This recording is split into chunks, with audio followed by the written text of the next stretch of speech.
Rafale et Mirage 2000D, deux avions de combat emblématiques de l'armée de l'air, engagés sur différents théâtres d'opération. Outils de puissance envoyés sur les missions les plus complexes, ces avions sont aussi présents sur les plus grands meetings aériens en France et dans le monde. Intégrés à deux équipes de démonstrations aériennes hors normes, ces avions sont les représentants exceptionnels du savoir-faire français et des capacités opérationnelles de l'ensemble des unités de l'armée de l'air. Comment ces équipes de démonstration se préparent-elles? Réponse dans ce numéro spécial du Journal de la Défense, où nous vous emmenons dans leurs coulisses. Sur le tarmac ou dans le ciel, envolez-vous avec nous pour suivre le parcours remarquable des ambassadeurs de l'armée de l'air.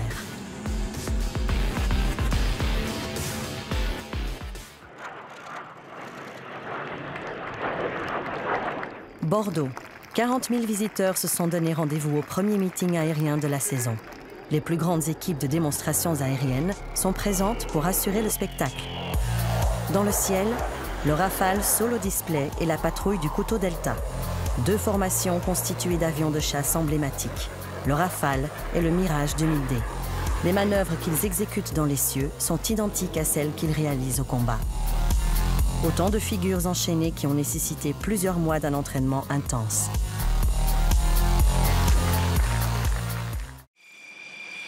Quelques mois plus tôt, nous avons rencontré l'équipe du Rafale Solo Display sur la base de Saint-Dizier.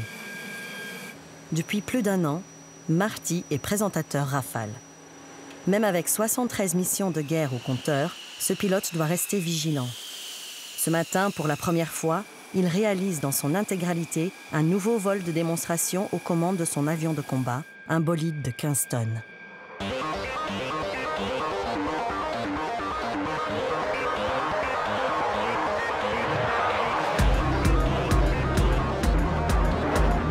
Cet enchaînement de figures particulières est appelé dans le jargon aéronautique ruban. Une chorégraphie de haut vol qui fera le tour du monde des meetings aériens.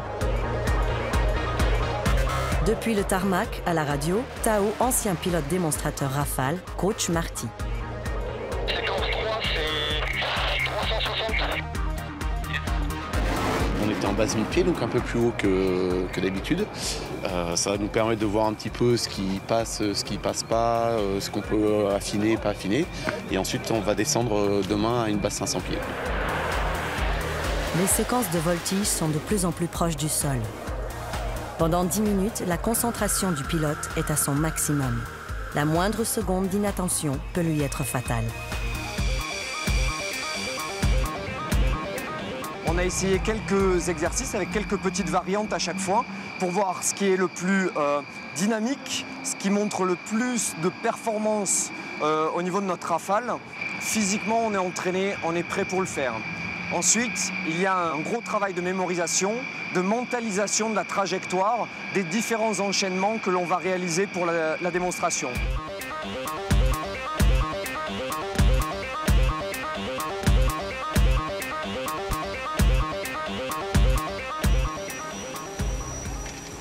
Quand on fait une démonstration comme ici à Saint-Dizier, on peut décoller avec un plein partiel de 4 tonnes et on va consommer à peu près 3,5 tonnes en moins de 10 minutes. On va utiliser les post-combustion, le maximum de performance de l'avion, les 15 tonnes de poussée, la majeure partie du temps. On va évoluer entre une vitesse de 100 nœuds, à peu près 180 km/h, jusqu'à un Mach maximum de Mach 0,95, pas très loin du mur du son. Et les évolutions en altitude, on essaie d'être le plus proche possible du public, donc limiter les phases d'éloignement, voler entre une base de 500 pieds, environ 150 mètres quand on fait des verticales pures, et quand on fait un passage grande vitesse, on peut descendre jusqu'à une hauteur de 30 mètres, à peu près 100 pieds. Autour du Rafale Solo Display, une équipe indissociable. L'aéronef, son pilote et ses mécaniciens. C'est parti. T'as un OSF, t'as un EBN en PCMCIA, en radar PESA, en 843 à gauche et à droite. On n'a pas de TGA à risque. On a un pool de mécaniciens qui nous suivent, ils sont de l'ordre d'une cinquantaine et pour les différentes spécialités. Ce que j'aime beaucoup, c'est leur façon de se débrouiller quand on est à des centaines, des milliers de kilomètres, ils arrivent toujours à s'en sortir. L'an passé, en 2016, sur les 2 Rafales qu'on a utilisés, je n'ai jamais pris l'avion de remplacement. Ils font attention à tout et ils font tout pour que la mission soit faite. La plupart du temps, ils estiment que je vais pas assez vite avec mon avion. Parce qu'ils veulent voir, le nuage supersonique, mais pas le droit, j'ai des règles à respecter. Lors d'une démonstration, le Rafale peut atteindre une vitesse de 900 km/h. L'appareil est alors soumis à rude épreuve. Maintenant, ça reste un avion qui est fait pour également aller jusqu'au bout de ses limites. Là, en fait, on va avoir des systèmes à l'intérieur du Rafale qui vont nous aider au dépannage. On parle de maintenance intégrée, c'est-à-dire que l'avion va essayer de nous indiquer où il a mal et de nous aider donc, dans le dépannage. Il y a aussi le mécano qui doit faire son job à l'ancienne et aller trouver la panne exactement. Balance le bras par là, s'il te plaît. On essaye de dire voilà, toute la fierté qu'on a travaillé pour l'armée de l'air, pour le Rafale. Et même si on fait les opérations à côté, même si on fait d'autres missions à côté, on est quand même toujours heureux de partir en meeting pour le Rafale Solo Display et de montrer, que ce soit à l'étranger ou en France, voilà ce qu'on sait faire dans l'armée de l'air. Au même moment, à une centaine de kilomètres dans la région de Nancy, le Coteau Delta peaufine son nouveau ruban. Reconnaissables à leur forme en delta, deux Mirage 2000D réalisent des figures tactiques identiques à celles qu'ils effectuent en opération. À bord, Elvis, pilote leader et ses équipiers.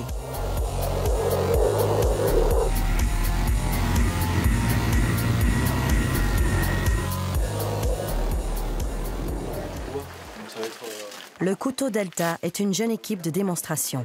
Elle se compose de deux équipages de combat, des duos formés d'un pilote et d'un navigateur. Le ruban, c'est de montrer les techniques opérationnelles qu'on peut faire en Mirage 2000D, puisque nous, c'est une présentation tactique.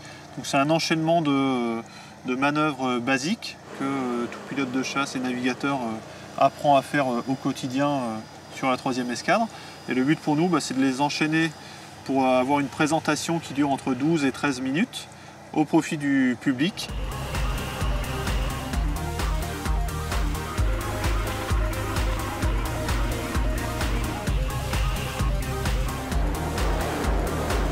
On évolue rarement seul sur des missions opérationnelles.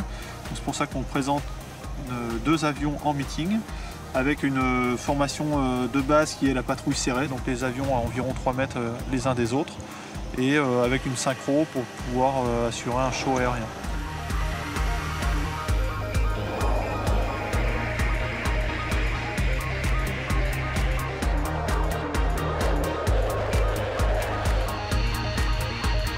Aujourd'hui, la météo n'est pas au rendez-vous. Mais comme à chaque fois, l'équipe adapte sa chorégraphie. C'est vraiment la pire météo qu'on ait rencontrée. C'est surtout le leader qui a éprouvé des difficultés à s'adapter à cette météo-là, tant sur la recherche du visuel du point central, dès qu'on est un petit peu éloigné, que la gestion du plafond qui était vraiment bas. Nous, de notre place, ça s'est plutôt bien passé. Après, on verra au débriefing parce que le rendu vidéo peut être différent du ressenti que nous, on a eu en vol. Donc, il va falloir affiner ça maintenant et débriefer un petit peu plus finement. Parce que là, je connais parfaitement le terrain, mais sur les autres terrains, j'aurai zéro marge. Et en fait, ça va m'inquiéter tout le rayon de virage de savoir où je ressors. On va être divergent et après, quand ça va cabrer, ça va 15.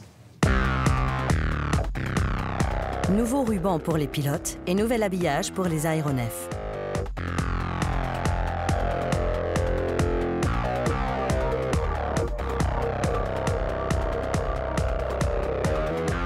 Cette année, pour célébrer les 10 ans de la première mission opérationnelle du Rafale, le Solo Display s'est rehaussé des couleurs de l'armée de l'air.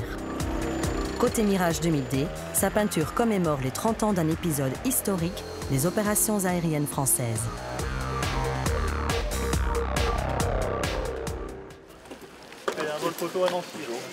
Trois mois après les premiers entraînements, nos deux équipes se retrouvent à Salon de Provence. C'est l'heure de la validation des nouveaux rubans. Les hautes autorités de l'armée de l'air sont là pour juger leur démonstration. Et laisse tomber le nez. Espacement 300 pieds. Ultime préparation pour Elvis et ses équipiers qui répètent la musique de leur chorégraphie. Leader, top. Cap 070. À quelques mètres, sur le tarmac, Marty mentalise lui aussi une dernière fois ses figures.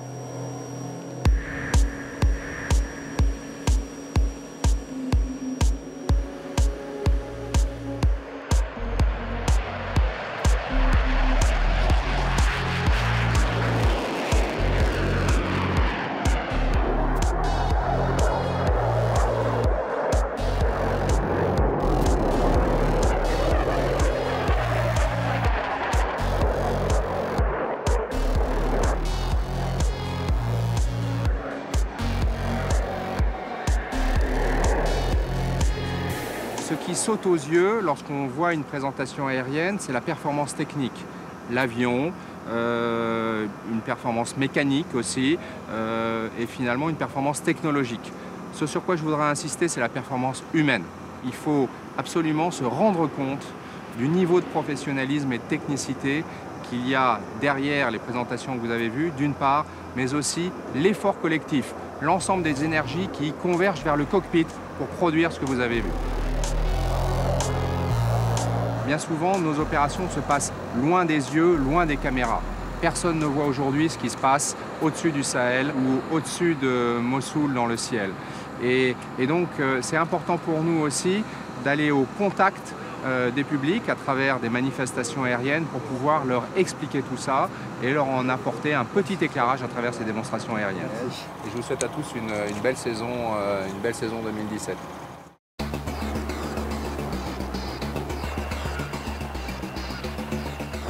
La validation des rubans ouvre la saison des meetings. De Bordeaux au Bourget, en passant par les plus grands shows internationaux, ces deux équipes vont parcourir la France et le monde entier pour transmettre leur passion.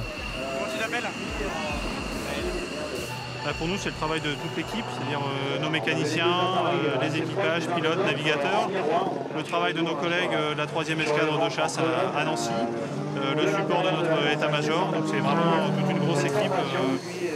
Sous-chef de Paco sur et puis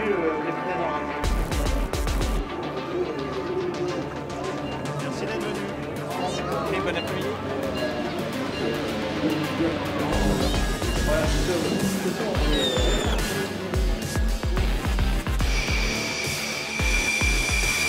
Être l'ambassadeur de ces pilotes de combat qui sont actuellement en opération extérieure et avoir des messages disant merci pour ce que vous faites, merci pour vos temps passés à l'extérieur, loin de vos familles, etc. C'est très touchant. On est pris au cœur, on est pris parfois aux larmes par des messages d'une sympathie très intense. Et oui, ça fait du bien, vraiment.